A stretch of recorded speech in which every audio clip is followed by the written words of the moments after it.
Currently inside of the Uber. I have to go get some groceries for the house and pay a bill, but I'm gonna go to the walking trail and tell you guys about some stuff.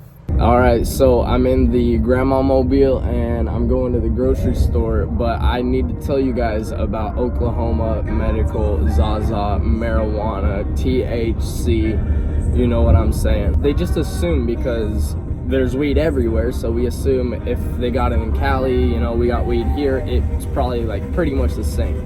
But no, not at all. Once you learn the science behind it, oh my gosh, bro, we're getting fooled left and right.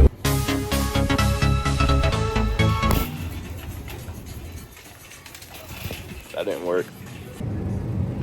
I had to get some lolllll butter, bro. Potato, celery, grape, jumbo, large onion. Okay, I should have got a bigger cart. Bart cart.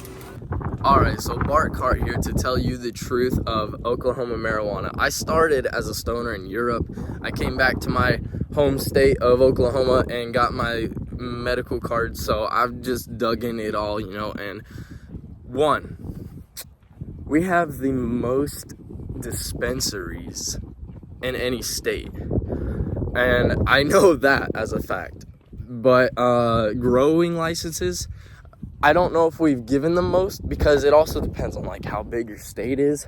Oklahoma's not very big, but we've given out way too many growing licenses, and probably the least that has been given away is the processing licenses. But that's because you have to have more experienced people for that type of stuff, which makes sense. But it is an oversaturated market of stores, of dispensaries, and just flower brands. Like literally, weed in Oklahoma is so cheap because it's an oversaturated market. And I say, as long as you're smoking flower, you're doing good, because you can get cheap flower in Oklahoma, and we have all types of qualities. Like you have top quality sticky icky, and you have the worst of the worst freaking shake brick weed type stuff. No joke. I will say that Oklahoma has very good labels, but still we need better laws for the marketing, because that has always been an issue. And it's not just because packages are desirable to children. It's not just that. It's that we are being misled. Like there are products that say they're live resin. At least some of them say infused with live resin, but some say, oh, it's a live resin pen. Come to find out, it's 5%, 10% live resin, and then the rest is distillate. Even a top company out of California that's here in Oklahoma had pesticides and mixes disty with their cards. Like, what the heck, guys? My goal and mission is no disty concentrate. Like, I'll have live resin and rosin, but no disty. Disty sucks. You have to re-add terps to it and everything.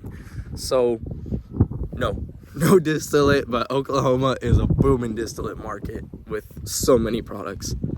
I gotta refix my hat because of the wind, and I hope the wind is not bothering, but whatever number, Oklahoma does not have a good weed reputation. And that is literally all these scumbags' faults. They're trying to make companies, and Burner says these new brands keep getting worse, because they do. New products are getting released. They're not getting good reviews. They're messing up. Like, people are trying to cut corners so that they can have a product, or that they can be in the industry and make money, but it is not working out for them, and it's only making it harder for us stoners here. Like, I am the only one out of hundreds of stoners in this area I know that goes into detail when searching or buying or asking for a product of any type. I only know about one other person that literally dabs rosin only, and yeah, he loves rosin because rosin is freaking good, guys. Now, I will tell you the upside. I'm gonna start with the downside. The fact that everything's so cheap here. Of course, rosin and high quality stuff still is the most expensive. I can get like a gram of rosin for maybe $25 in Oklahoma City. 20 if I'm lucky for a gram of rosin. And then 2 grams maybe like 40. Yeah. Super lucky if I could get 2 grams of rosin for 35. That would be crazy. If I could do that, then I would buy that and dab it. But I think at that point I'd have to live in Oklahoma City. Where I live currently, like, I don't call any place my home really, because I keep going around, but where I am is like in the middle of nowhere. There's not even a dispensary in this town. The dispensary closest by has good stuff, but not the best. And whenever it comes to vapes and concentrates, that's whenever it gets even harder to find good stuff. This is the truth of Oklahoma marijuana. Now, some other facts. It costs just $200 to get your medical card. And for any of you watching that do live in Oklahoma or a state where you can get your medical card, I recommend and suggest that you do take the time, take the 1 to 2 months that it would take to save up your money. $200.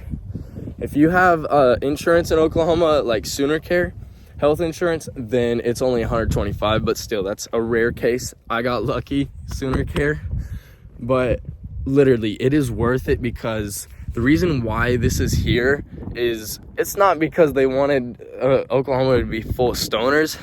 It's because this town right here that I'm in, I won't say the name yet, but this town right here is a meth town, or it was a meth town. It's not anymore, but like, dude, it was messed up. I grew up here, and I'm so glad to see my generation is not doing meth. I knew some people and friends that have tried, have done it, have fallen down the path, and God luckily sucked them right out of it.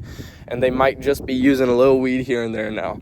And I am so happy for that. And I am happy that some friends didn't even go that route. Some are sober, some are only smoking weed, some just drink a little bit, some just use nicotine vapes. And that's a lot better than what I saw happening here when I was growing up as a kid. So our generation is doing better. I am proud of that. And marijuana has influenced that. So I recommend, if you are struggling, if you want something, if you're 18 years old, you can apply for your medical card, and you can try to do it without your parents even knowing, and then just have the card show up. As soon as you get it, your parents can't do anything to stop you from being a medical marijuana patient for the next 2 years anymore. So I'm just trying to help you guys out, because it is very messed up out here. There are barely any people that live straight edge, full edge, whatever, sober. So, you know, if you've had a crazy life like I have, and you have crazy big dreams, and you need that little marijuana, then I recommend that $200 is going to be the lifesaver. It has been mine for a long time, almost 2 years already. So, but I do want to say just a couple last things about Oklahoma marijuana. Compared to New York, compared to Europe, and compared to California and Spain. Let's like compare all those. Spain is very high class, high quality. They love the product, and it's like limited quality, high quality. California is like mixed market, but it did start out as very, very amazing and good there, and there are still some fire genetics and genetics that some people stand by to this day, from the 80s, from the 90s. And I do too, like OG Kush. Europe is like Amsterdam, I can say. And that's whenever you get into, let's say, other weird things. And of course, you might get laced, but you might not, especially if you're in the red light zone at a nice coffee shop. But that's when things get crazier. And then you got Oklahoma, where it is medical, and it's not recreational like all those other places really. But we get tested weed here, cheap weed here. It says percentages, you got terpene percentages, and our community is slowly getting bigger and better. But slowly is my key word. I would love for it to get bigger, better, faster, and we can all do it together.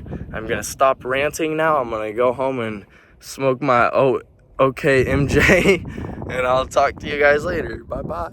On my way back home to you, I'm so alone. Feels like home. Yo, yo, yo, yo, yo. I'm so alone to you.